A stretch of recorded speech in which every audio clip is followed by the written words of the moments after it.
Okay, my friends.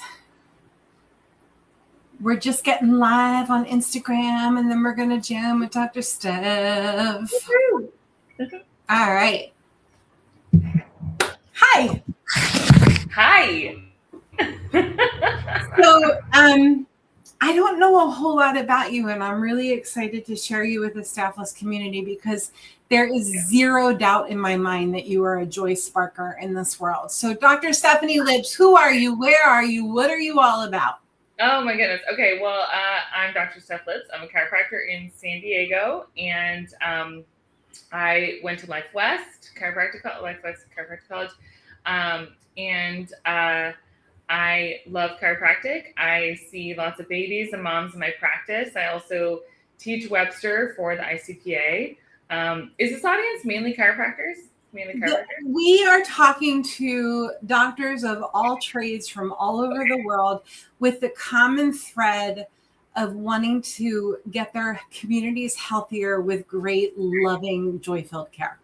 I love it. Okay, so that helps. Just so if I say an acronym, half the people won't know him. Yeah, like what's a subluxation? Right. That stuff.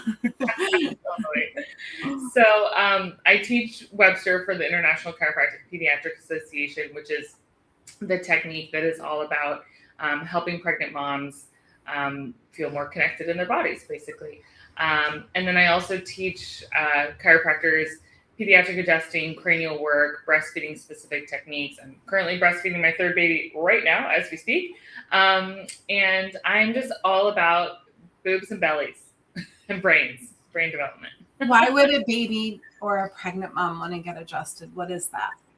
Okay, so overarching theme of chiropractic in general is we check for what you said, subluxation. Subluxation is misalignment that also has nerve interference. So our spinal cord is what connects our brain to the rest of our body. If that protective system, our spine, the bones of the spine, are not functioning properly, that's going to interfere with brain development, brain function. So anybody really could benefit from chiropractic care. But specifically moms and babies, because they are going through such monumental shifts and changes in their life, it's so crucial for them during that season. So moms have a massive amount of brain changes going on, not only physical changes, their body's physically changing, but their brain is changing along with that. And so when we adjust moms through pregnancy, it makes their nervous system more robust, more adaptable. It makes them more resilient to the changes that they're going to face during the pregnancy, labor, and then that postpartum period. And then for babies, they are growing so fast, so rapidly. So we do a lot of specific cranial work with babies to keep up with that brain development, because it's such a remarkable system, but it's also incredibly delicate. And so we have to be able to get these babies functioning as well as possible. And we know that if babies are out of alignment, that actually inhibits how nerve signals are going to fire up to their cerebellum, and then that fires up to the prefrontal cortex of the brain, which is incredibly important for brain development, especially in the first year of life. So chiropractic is really about the brain. So is it too late if I'm 52 and I've never been adjusted? No way. No way. There's certainly other changes and adaptations that we have in our life as we grow, but I started getting chiropractic care when I was about 12, and people are like, wow, that's young. And I'm like, it's 12 years too late. I was just starting. It's funny. I started getting adjusted when I was 19, and I really didn't have any introduction to chiropractic, and I stepped into Green Book studies and being adjusted by Donnie's right hand, and I had no idea how great what I had available to me was, but it was all I knew. And then I went to chiropractic school, and I'm like, why are you talking about things outside of subluxation? Like, that's not chiropractic. So I guess I want to pivot, and I want to talk to the people who are suffering in practice. And I want to talk to people who know, Our profession is for sure a confused one. It's the best profession on the planet. However, it's probably the most confused in that there are many chiropractors who don't know what a subluxation is. And a lot of those chiropractors in my experience, and this was all news to me when I started the whole staffless practice world, I didn't know how confused our profession was. So for the chiropractor who doesn't know what subluxation is, maybe they're happy in practice, maybe they're completely lost in practice. How do we anchor them in and share the truth, the sacred trust with them in a way that's not like you're doing it wrong? Because I don't want that message to be truth either. Oh, I can't hear you. I can't hear you. No, I can't hear you. Oh, you guys, I think she's cursing right now. And the system just muted her out. I cannot hear you. Great. I think. Oh, there she is. I got her. Okay, great. I think my mic tried to switch to my phone. Okay. Okay, so you can hear me. I can hear you. Great. Okay. The universe is not silencing us. It will not happen. Right. Okay, so I love that question that you asked, and for me, it's two things. One, it's going back to our philosophy of chiropractic, and two, it's simplifying our systems. And so let me start with that one first, because I think in chiropractic, in any healing profession, anyone who goes into a healing profession because for the love of that profession, but doesn't have a business background, it can be really tricky and challenging to learn how to run your business. And so many people overcomplicate it. And it's funny because I will have chiropractic students or other chiropractors come to my office and shadow all the time. And I'm a very flowy person. I'm a very like, if this feels good, I'll do it. I'm a feeler. And I always thought like my practice is really successful because we run on vibes. We run on vibes. And it's funny, people come shadow and they're like, you have really good systems. And I'm like, I do? I don't know. This just feels good. But what I've learned by seeing other chiropractors is we do have really good systems, but they're simple. Mm-hmm. They're super simple. They're not overcomplicated. We don't have, I have staff, but I don't have 5 staff. I know people who have like 1 staff member for every doc that they have in the office. We have 5 docs in my office. And we have 2 front desk people who work part-time, and, so there's basically 1 person there at a time. Like, it's not complicated. What do they do? What's the main role of your front desk team? The main role of my front desk is to hold babies while moms get adjusted. Yes, queen. Yes. Which is funny. I'm like, I could actually run my practice without a front desk person, but I need someone to hold the babies. I totally get it. It's the main thing that I miss in having a front desk person is somebody's got to hold this baby. And you know what ends up happening? Dinnerman holds the baby while Dinnerman's adjusting. Dinnerman's wearing the baby. Dinnerman's holding a baby while she's wearing the baby while mom's on the table with the other baby. That is so cool. It's such a reflection of like, we just make it work. We make it work. Yeah. Mm-hmm. Anything else you want to say about that last question? Yeah. So, okay. And then the other piece is the philosophy. So, I think it is really, really important as chiropractors to anchor back to our philosophy, because it's really easy to get wrapped up in, taking care of someone and getting attached to their symptoms and their outcomes.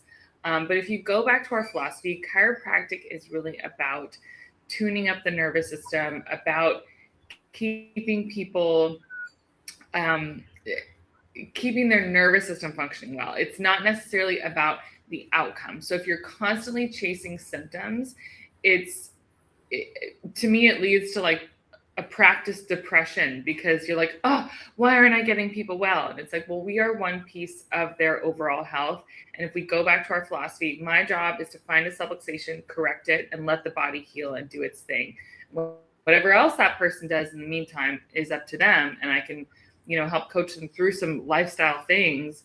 But I have one specific job, and I want to do that job really well. And I know I'll get results with that. And knowing how to measure the brain and the nervous system so that when you are doing your job, you can track that and show someone, okay, your child's ADHD might not be completely gone, but look how much better their brain is functioning. Right. And then we say, when you first came in, your child was having trouble reading, transitioning from one activity to the next, getting in the car and getting dressed.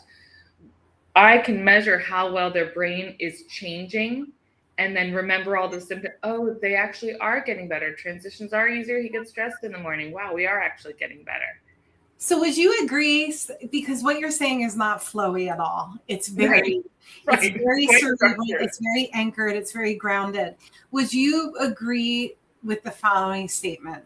Steph's success in practice is due to her ability to anchor in systems that work so that she can go be flowy with the rest of it. 100%. Yeah. 100%. Yeah. Yes. I think both of them need to happen. I think the flowy is important, but I think the anchored is just as important. And that's why I geek out on systems. So there's so many places my brain is going right now. Bring it in, Joe. Bring it in. Which I just have to say, like, meeting you, I'm like, I feel like I like know who you are. You know, like meeting you, I'm like, oh, she's one of those like networky, flowy chiropractors. Like, oh, I just like want her hands on me. And you know, I'm a great chiropractor. And then learning more about you, I'm like, oh, she's like really smart and systematized behind the scenes. Like, and you're so right with like when you can have the systems down and like, you know, nail that in, it allows the flowiness. And if I only lived in my flowy, I'd get nothing done. But like having the simple systems lets me be who I want to be in practice. And I always look at it like when I have someone on the table, I am dancing around the table. Like it's my dance. I might not literally do a dance, but I feel like it's a dance for me. And I can only do that because I know in the background, all the systems are running great. It gives you space. It gives you space to be. So I love what you're saying. I think it's so important. And I think there's so much I could say about this. I think having one foot in both worlds is essential.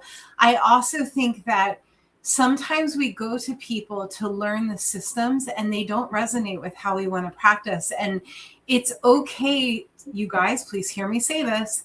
It's okay to say, this system isn't resonating with me. It doesn't work. And I think even to back up even further, to know what it feels like for something to not resonate with us. So to give yourself permission, I'm going to speak for myself. You know, let me give you an example.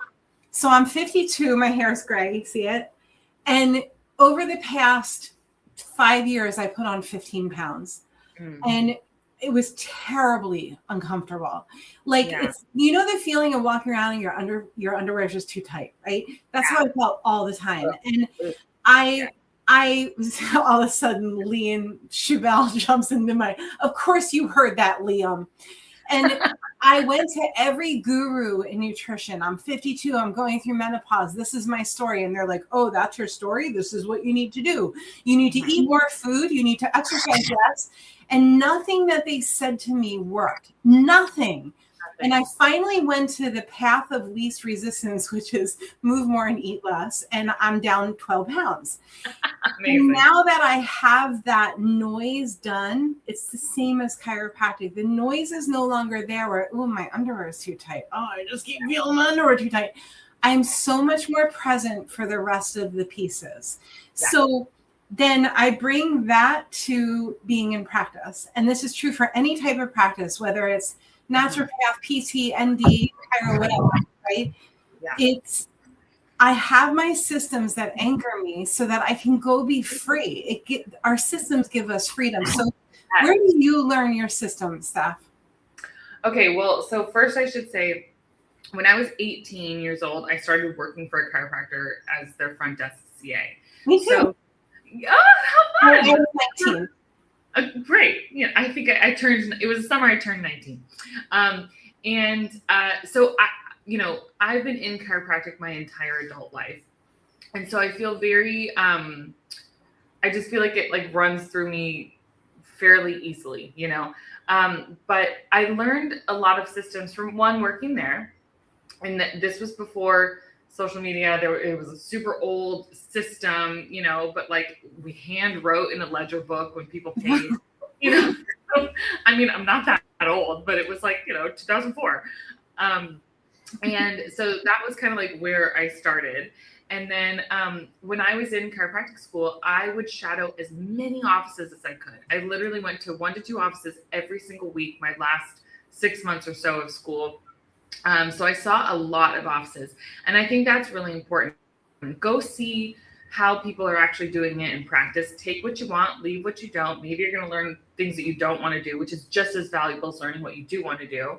And so that was a big piece for me. And then, how do you know what you don't want? What's that? How do you know what doesn't resonate with you? Do you feel it? Do you sense it? I'm a feeler.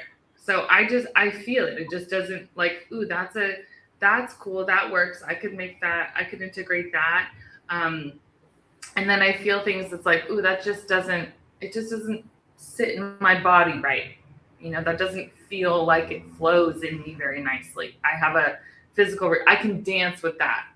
You know, there's like people, like you go out dancing and like, I can dance with that person. I can't dance with that person. Right. It's like that feeling for me. So for me, it's a feel.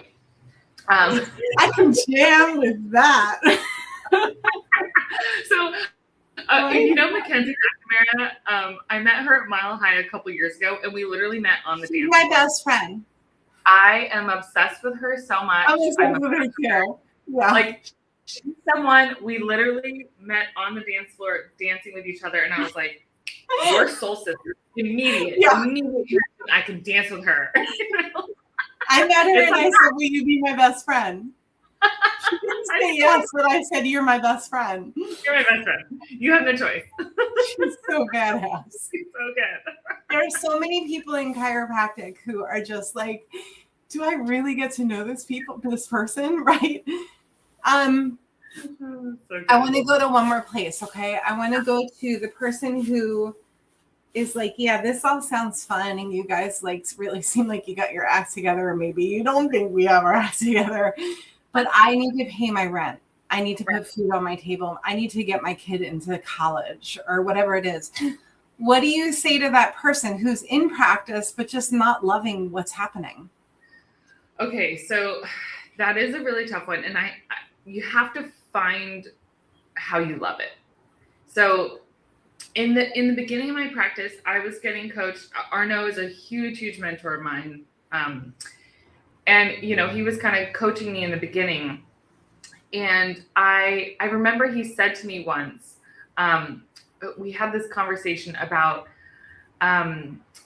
you know, I was like learning from all the men and doing it like the masculine way. And he was like, you're living in your masculine. Like, this isn't going to work if you're living in the masculine. You got to get into your feminine. And I was like, you know, you're right. And like, so once I stopped doing it how the men were doing it, because that, like, I'm a fairly like masculine female, you know, like alpha energy sometimes when it comes to work and work ethic. But once I stopped trying to do it that way and got more into like the feminine flowy side of it, things started clicking for me.